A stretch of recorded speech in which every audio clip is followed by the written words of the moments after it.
Here, another performance coming from the Office Sellers. Let's get them a round of applause, please. Please come forward to your stage. Spoken poetry. Yes. Dalawa sila. Isa lang pala. Okay, pala po natin. Again, ladies and gentlemen, Mr. Abisis.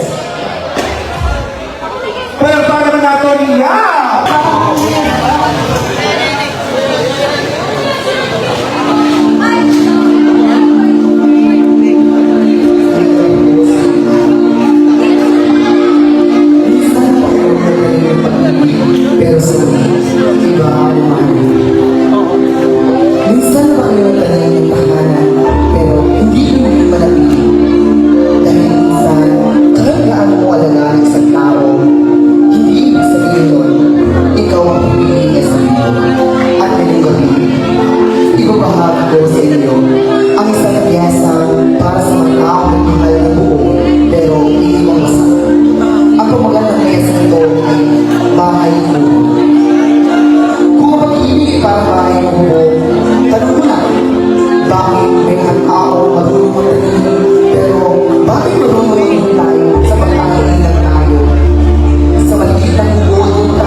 love you na kahit tangayin ng hangin.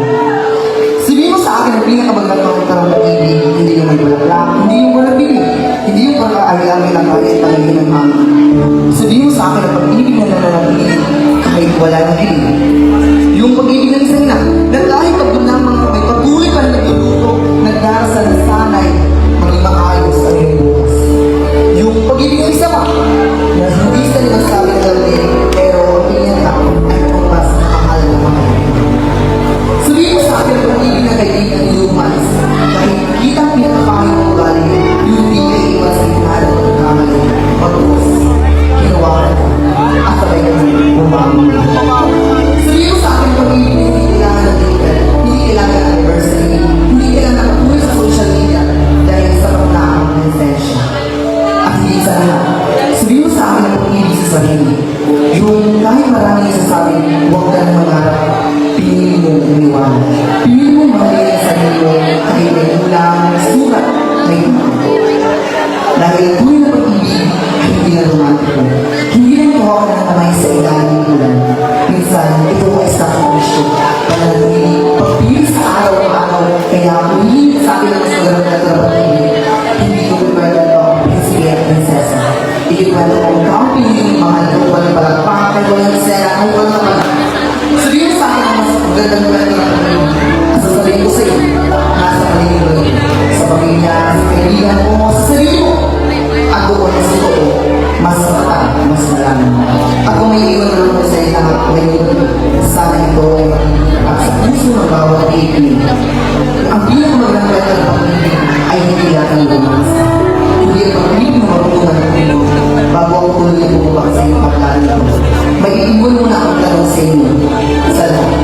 Ilang beses na ba tayong sasaktan bago natin nalutunan ang tunay na pag-ibig ay hindi lang tungkol sa pag-ibig, kundi sa mananatili. Dahil ngayon, kung may natutunan naman tayo sa sakit, sa pagkawala, at sa pagmamahal, sana ito yun. Na hindi lahat ng umaalis ay nawala. At hindi lahat ng nananatili ay umasa. Minsan, ang pinakamagandang pag-ibig ay sa pamilya, sa kaibigan, o sa sarili mo. At para sa lahat na sakta, naiwan at muling bumangon, sana mahalin natin ang tao na marunong natin. Ako po si Alice Salis. Maraming salamat po. Magandang. Yes, ladies and gentlemen, Alvin Salis! Grabe talaga ang hubog! Grabe partner, tamang-tama talaga ng mga matla ang kanyang pinakita na respect, pinarinig at pinakita respect ni Alvin